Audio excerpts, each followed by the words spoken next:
इतनी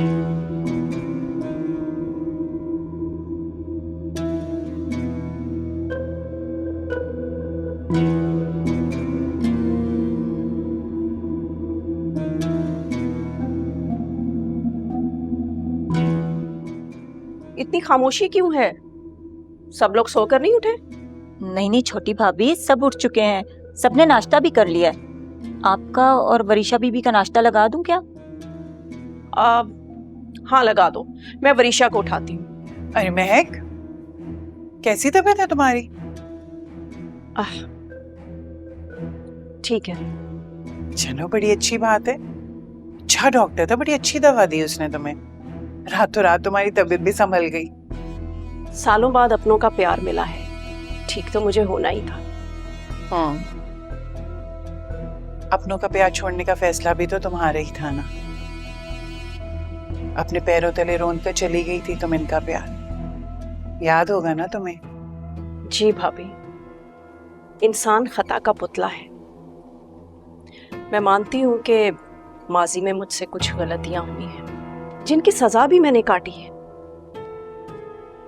और अगर अब मुझे वो सुधारने का मौका मिल रहा है तो आपको इतनी तकलीफ क्यों हो रही है? अरे नहीं नहीं, मुझे कोई तकलीफ नहीं है। माजी में तुमसे जो गलतियां हुई हैं उनको अगर तुम्हें सुधारने का ख्याल आ गया है तो ये तो बहुत अच्छा ख्याल है। मैं तो बस ये कह रही थी कि गलतियां सुधारने के चक्कर में मजीद कोई गलती ना कर बैठना। अरे नहीं नहीं भाभी, अब मैं भला गलती क्यों करूंगी? इस बार मैं कोई गलती नहीं करूंगी, क्योंकि इस बार बीजान मेरे साथ है, इसलिए आपको मेरी फिक्र करने की कोई जरूरत नहीं। और हाँ, सालों साल आपने इस घर पर राज किया है, बीजान को अपने इशारों पर नचाया है, और अगर बीजान ने मुझे थोड़ी सी अहमियत दे दी तो आपको इतनी जलन क्यों हो रही है? अपना तख्तो ताज छिन जाने के खौफ से आपको तो शायद नींद भी नहीं आ रही है ना? शहला, मेरा और वरीशा का नाश्ता हमारे कमरे में ले आओ। जी।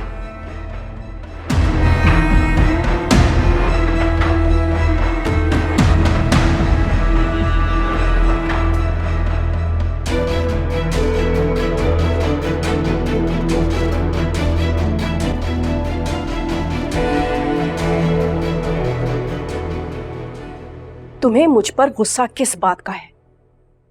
मेरे यहां रहने पर या बीजान के मुझ पे मेहरबान होने पर?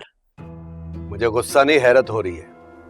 तुम्हारे दिमाग में इतना कुछ चल रहा था और तुमने मुझे भनक तक नहीं लगने दी। क्योंकि इस बार मैं तुम्हें अपने बल पर कुछ करके दिखाना चाहती थी। कम अकल, बेवकूफ और जज्बाती औरत समझ रहे थे ना तुम मुझे। क्यों? मैंने तो ऐसा कुछ भी नहीं कहा।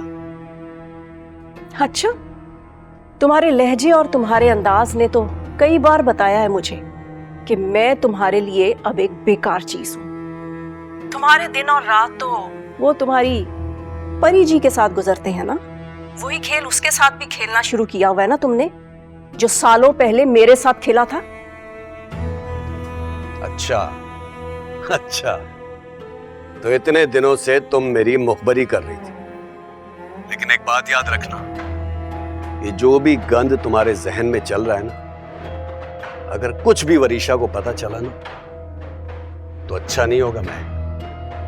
महमूद, मैं तुम्हें पहले ही बता चुकी हूं, तुम्हें अब वरीशा की फिक्र करने की कोई जरूरत नहीं।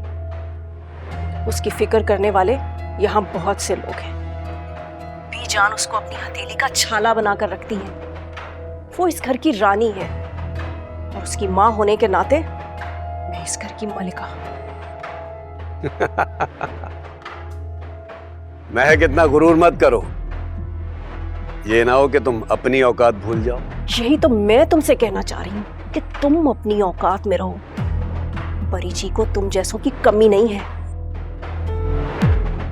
ये जो तुम तबीयत खराब होने का ढोंग रचा कर वहां रुकी हुई हो, जब उन सबको इस बात का पता चल जाएगा कि तुमने ड्रामा किया था, तब क्या करोगी?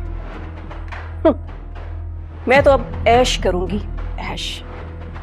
हाँ, अगर तुम चाहते हो तो तुम्हारा और वरीशा का और अपना मुस्तकिल ठिकाना बना सकती हूँ मैं इस घर को, क्योंकि इस वक्त बीजान और मुख्तार भाई मेरी मुट्ठी में है। और अगर तुम भी चाहो तो बहती गंगा में हाथ धो सकते हो।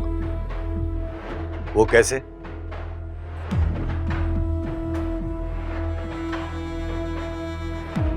यहां आकर सबके सामने मुझे तलाक देनी होगी। क्या कह रही हो महक? तुम होश में तो हो? क्या हुआ, डर गए? मुझे तो इस्लामाबाद से ही शक था कि तुम्हारे और परी जी के बीच में कुछ चल रहा है, लेकिन मैं खामोश रही। मुझे तुम्हें बर्दाश्त करना पड़ा, हालात ही कुछ ऐसे थे। अरे अरे, घबराओ नहीं, मैं कोई सच में तुमसे तलाक नहीं मांग रही। बस तुम्हें यहां आकर ड्रामा करना है, खुद को जालिम और मुझे मजलूम साबित करना है, ताकि ये मुझे और वरीशा को मुकम्मल तौर पर अपना ले। नहीं, मैं ऐसा कुछ भी नहीं करूंगा। क्यों नहीं कर सकते तुम अच्छी तरह जानते हो महमूद कि मेरा यहां रहना कितना जरूरी है। ये वरीशा बच्ची है, वो अकेले इन लोगों का मुकाबला नहीं कर सकती। तुम्हारा दिमाग खराब हो गया? मुख्तार को जानती हो ना, सीधा पुलिस के हवाले कर देगा मुझे। तुम अपनी मर्जी से वहां गई हो ना, अब अगर वहां रहना चाहती हो तो खुद ही कोई रास्ता ढूंढो। मैं इस सिलसिले में तुम्हारी कोई मदद नहीं कर सकता। ठीक है, तो मेरी भी एक बात कान खोलकर सुन लो। एक थैला नहीं दूंगी तुम्हें, और तुम वरीशा से भी दूर रहोगे।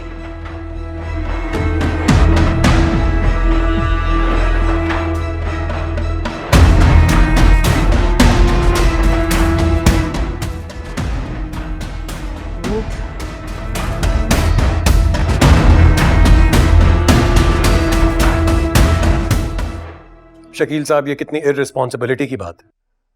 जब मैंने आपसे कहा था कि मोहसिन और दावर के नाम पे ये डॉक्यूमेंट्स बनाने हैं ताकि जाने से पहले मैं उनको साइन कर जाऊं, ये प्रोजेक्ट हैंड ओवर कर दूं, तो ऐसा क्यों नहीं हुआ? प्लीज प्लीज मेक श्योर कि ये सब कुछ हो जाए अभी। बाय। क्या हुआ? रोइंग हैं आप? नहीं, अब तुम जा रहे हो तो क्या मैं रो भी नहीं सकती? हैं? ऐसा तो नहीं लग रहा मुझे। आपकी आंखों के आंसू, ये उदासी आपके लफ्जों को सपोर्ट नहीं कर रही। सच सच बताइए, क्या हुआ? एक तो तुम ना आज बंदूक लेकर खड़े हो जाते हो। मेरी बात को इग्नोर ना करें। बाबा ने कुछ कहा है ना आपको, मैं आपसे अभी बात करता हूँ। कुछ नहीं कहा बाबा ने, यकीन करो। बाबा ने कुछ नहीं कहा तो फिर क्यों रो रही हैं आप? मुझे अच्छा नहीं लग रहा, मेरा दिल बुरा हो रहा है। बताइए क्यों रो रही हैं? जा रहे हो ना, बस इसीलिए रो रही हूँ और कुछ नहीं। जाता तो मैं पहले भी हूं मां। पहले तो कभी आपको ऐसे रोते नहीं देखा। आप क्या हुआ है?